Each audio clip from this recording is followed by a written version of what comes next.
sou o Gabriel, eu faço parte da Igreja Evangélica de Guimarães, e esse é o nosso segundo vídeo sobre a série de vídeos que antecedem a Páscoa, em que nós estamos falando um pouco sobre quem foi Jesus Cristo e o que ele fez. No vídeo de ontem nós falamos um pouco sobre a história da redenção e os motivos pelos quais era necessário que Jesus Cristo viesse a esse mundo. No entanto, no vídeo de hoje nós vamos falar um pouco sobre quem foi esse Jesus a partir de uma perspectiva joanina do Evangelho de João. E para nós começaremos pelo fim do Evangelho, lá no capítulo 20, nos versículos 30 e 31, em que João mostra o motivo pelo qual ele escreveu este livro. E os versículos dizem: "E muitos outros sinais que não estão escritos neste livro, verdadeiramente Jesus fez na presença de seus discípulos. Mas estes estão escritos para que possam crer que Jesus é o Cristo, o Filho de Deus, e para que, crendo, tenhais vida através do seu nome." O que João quer é que o leitor possa crer que Jesus é o Cristo, o Filho de Deus. E crer que Jesus é o Cristo, o Filho de Deus, implica crer que Jesus é o próprio Deus, que Jesus é Deus encarnado. E é por esse assunto que João começa, dizendo: "No princípio era a palavra, e a palavra estava com Deus, e a palavra era Deus." Este primeiro versículo faz um paralelo com Gênesis capítulo 1, versículo 1, onde diz: "No princípio criou Deus o céu e a terra." E a ideia é que Deus não foi criado, Deus simplesmente existia no princípio e criou todas as coisas. Assim como aqui, a palavra também não foi criada, a palavra existia no princípio, e a palavra estava com Deus, e a palavra era Deus. João continua falando que a palavra estava no princípio com Deus, e todas as coisas foram feitas por ela, e sem ela nada do que foi feito se fez. João brinca com o significado dessa palavra e explica um pouco melhor no versículo 14, que diz: "E a palavra se fez carne e habitou entre nós, e nós contemplamos sua glória, como a glória do unigênito do Pai, cheio de graça e verdade." O que João quer dizer aqui é que essa palavra, ela de fato, ela é o Jesus Cristo, aquele homem que viveu há cerca de 2000 anos. Jesus Cristo é essa palavra. Jesus Cristo é aquele que estava no princípio. Jesus Cristo é aquele que estava com Deus e é aquele que era Deus. De fato, Jesus é esse próprio Deus, esse Deus encarnado. E o que João quer mostrar nos primeiros versículos é que ele tem características inerentes a Deus. Ou seja, ele é o próprio Deus. E ele continua dizendo que nele estava a vida, e a vida era a luz dos homens, e a luz brilha nas trevas, e as trevas não compreenderam. No entanto, no versículo 9, ele diz que aquele, ou seja, Jesus, era a verdadeira luz, que ilumina do homem que vê ao mundo. Ele estava no mundo, e o mundo foi feito por ele, e o mundo não o conheceu. Ele veio para os seus, e os seus não o receberam.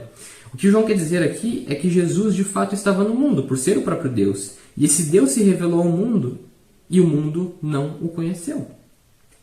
E Jesus veio para consumar as promessas que ele fez a todo o povo, que o próprio Deus fez ao próprio povo dele. E, no entanto, o versículo 11 diz que os seus, ou seja, o povo de Deus, não o recebeu. No entanto, aqueles que receberam, a eles foi dado o poder de se tornarem os filhos de Deus. E esses são aqueles que creem em seu nome, que creem no nome de Jesus Cristo, creem que Jesus Cristo é o próprio Filho de Deus. E o versículo 13 nos continua dizendo que esses não nasceram do sangue, nem da vontade da carne, nem da vontade do homem, mas de Deus. E essa ideia de nascer de Deus nós podemos ver lá no capítulo 3, numa conversa que Jesus tem com um homem, Nicodemos, em que esse homem questiona Jesus acerca dos milagres, e Jesus diz no versículo 3: na verdade, eu te digo, se um homem não nascer de novo, ele não pode ver o reino de Deus." E Nicodemos ficou confuso com essa ideia de nascer de novo, porque biologicamente isso é impossível. No entanto, Jesus diz que esse nascer de novo significa nascer do Espírito, ou então nascer de Deus. E nós podemos ver lá no capítulo 1 que esse nascer de Deus acontece àqueles que creem que Jesus Cristo é o Filho de Deus, creem no nome de Jesus. E o que Jesus quer explicar aqui para Nicodemos é que ninguém pode ver o reino de Deus sem crer. Ninguém pode ver o reino de Deus sem crer que Jesus é de fato o Filho de Deus. Em um outro lugar, Jesus diz que Ele é o caminho, a verdade e a vida, e que ninguém vai ao Pai senão por Ele. Ou seja, o nosso caminho para entrar no reino de Deus, o nosso caminho para fazer parte desse reino, é mesmo através desse Jesus. E essa conversa continua acerca dessa ideia de crer e confiar. No entanto, no capítulo 4, nós podemos ver que Jesus conversa com uma mulher samaritana, o que é um tanto quanto improvável, porque os homens não conversavam com as mulheres em público e os judeus não conversavam com os samaritanos. No entanto, Jesus conversa com essa mulher e no versículo 7 nos diz que Jesus pede de beber de um poço que estava lá perto deles. E a mulher acha esquisito toda aquela situação e no versículo 10 Jesus diz: se tu conheceras o dom de Deus e quem é o que te diz dá-me de beber, tu lhe pedirias e ele te daria água viva. E Jesus explica o que é essa água viva. No versículo 13 ele diz: qualquer que beber desta água terá sede novamente, se referindo à água do poço. Mas aquele que beber da água que eu lhe der nunca terá sede. Mas a água que eu lhe der se fará nele uma fonte de água a jorrar para a vida eterna. A água viva que Jesus Cristo tem para dar é uma água que produz vida eterna. É uma água que satisfaz todas as necessidades do homem. E é uma água que o homem não tem mais sede. Claro que não no sentido biológico, mas no sentido espiritual, é de fato isso. Quando nós encontramos a Jesus, quando nós recebemos e bebemos dessa água, nós não temos mais sede. E Jesus continua essa conversa com aquela mulher e mostra o pecado dela e chama ela ao arrependimento. No entanto, se nós olharmos para o capítulo 5, nós podemos ver que Jesus cura um homem. Esse homem era aleijado, ele não andava. E a narrativa nos conta que Jesus curou esse homem voltou a andar. No entanto, esse milagre foi feito num sábado. E a lei dos judeus proibia qualquer tipo de trabalho no sábado. Então os judeus chegaram a Jesus e o questionaram. E Jesus respondeu no versículo 17: meu pai trabalha até agora, e eu também trabalho. E o versículo 18 nos diz que esses homens ficaram muito bravos com Jesus e que de fato queriam matá-lo. Porque além de Jesus supostamente quebrar a lei do sábado, ele também dizia que Deus era o pai dele, fazendo-se igual ao pai. E eles não queriam aceitar que Jesus Cristo era de fato o Filho de Deus. No decorrer das conversas, nós podemos ver que Jesus prova de todas as maneiras que ele é de fato o Filho de Deus.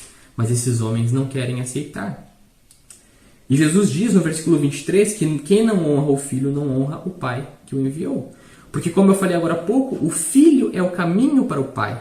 Ou seja, aquele que honra verdadeiramente o Pai consegue ver os atributos de Deus em Jesus Cristo. Então, honra também o Filho. E aquele que não honra o Filho não pode honrar o Pai. Porque aquele que não reconhece os atributos de Deus no próprio Filho não pode reconhecer os atributos do próprio Pai. E essa conversa continua, mas no capítulo 6 nós podemos ver que Jesus faz aquele famoso milagre da multiplicação dos pães e dos peixes. E os homens ficam maravilhados com aquilo, e aqueles homens no versículo 25 vão de novo atrás de Jesus, e Jesus fala: na verdade eu vos digo que me buscais não porque vistes milagres, mas porque comestes o pão e vos saciastes. Trabalhai não pela comida que perece, mas pela comida que dura para a vida eterna, a qual o Filho do Homem vos dará, porque a ele Deus, o Pai, o selou. E essa ideia aqui diz que os homens não devem correr atrás das coisas deste mundo, porque essas coisas perecem. Os homens não devem correr somente atrás do alimento deste mundo, mas devem correr atrás do alimento que Deus Todo-Poderoso, que o Pai, dá. E Jesus diz no versículo 33 que o pão de Deus é aquele que desce do céu e dá vida ao mundo. E ele explica no versículo 35: eu sou o pão da vida, aquele que vem a mim nunca terá fome, e quem crê em mim nunca terá sede. Então o que Jesus dá é que ao invés desses homens buscarem Jesus Cristo somente pelo que Jesus Cristo tem para dar em termos humanos, eles falam o que Jesus diz é para que esses homens busquem de fato o próprio Jesus Cristo. Porque esse é o pão da vida. E quem comer dele, ou seja, quem crê nesse Jesus Cristo, será satisfeito. Não terá mais fome, não terá mais sede. A alma será saciada. E no versículo 33 ainda Jesus diz que esse pão é o pão que dá a vida ao mundo. Ou seja, esse Jesus Cristo veio trazer vida ao mundo. E essa conversa continua com esse paralelo do pão e da carne, e depois fala do sangue, sempre se referindo ao corpo que morreu na cruz e ao sangue que foi derramado, que é o sangue que comprou os nossos pecados, é o sangue que representa a nossa libertação dos nossos próprios pecados. No entanto, no capítulo 9 nós podemos ver que Jesus cura um cego, e cura um cego de nascença. E esse homem agora ele passou a ver, e os judeus ficaram abismados, e eles queriam achar motivos para condenar Jesus. Então eles começaram a interrogar esse cego e perguntavam quem era aquele homem, quem era Jesus, e de fato esse cego não sabia muita coisa. No entanto, ele no fim reconhece que Jesus Cristo é de fato Filho de Deus, porque Jesus vai até ele e diz isso. e o homem crê, e o homem o adora. Só que no fim do capítulo nós podemos ver que Jesus veio a este mundo para o juízo, para que os que não veem vejam, e para os que veem se tornem cegos. E quando ele se refere aos que não veem, são aqueles que de fato não conheciam a Deus, aqueles que não faziam parte da promessa de Gênesis 12, e são aqueles que não eram do povo de Deus, o que é chamado na Bíblia dos gentios.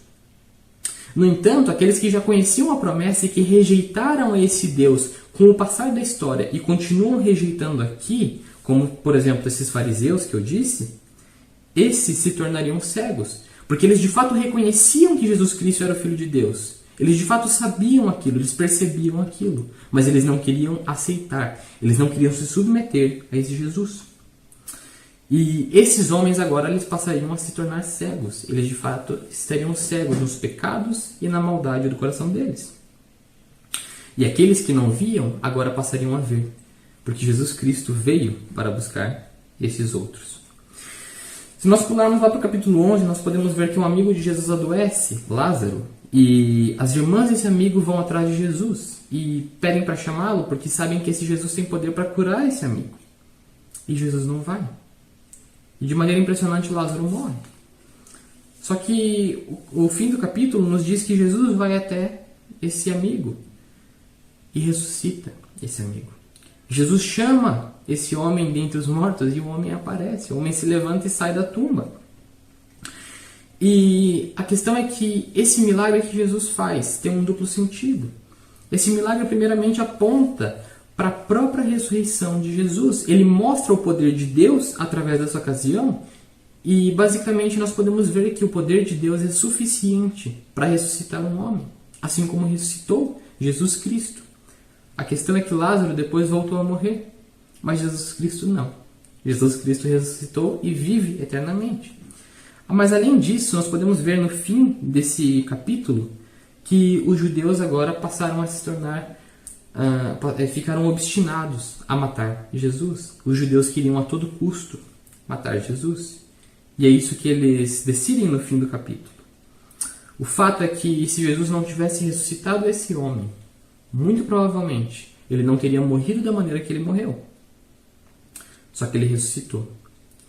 E como esse milagre publicamente se tornou muito conhecido e os judeus a partir dele quiseram de fato matar Jesus com todas as vontades, Jesus de fato entregou a sua própria vida para salvar aquele homem.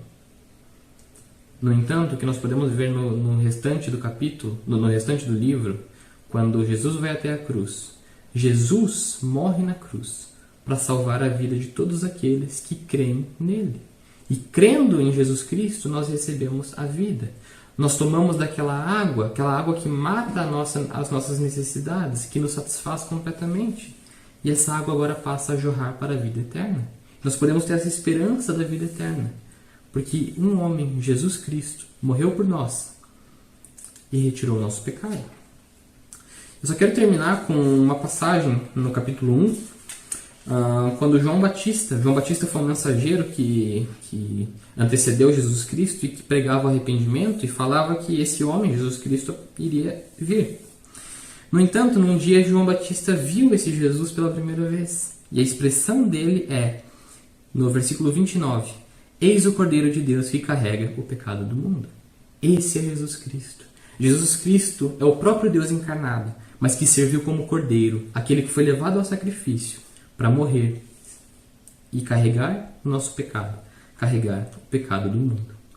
Convido vocês a lerem esse Evangelho. Esse Evangelho existem palavras maravilhosas sobre quem é Jesus, mas também convido a verem os próximos vídeos nossos, onde nós traremos um pouco mais sobre a última semana de vida de Jesus Cristo e também toda a questão do sacrifício da cruz e a ressurreição dele e o que isso afeta a nossa vida.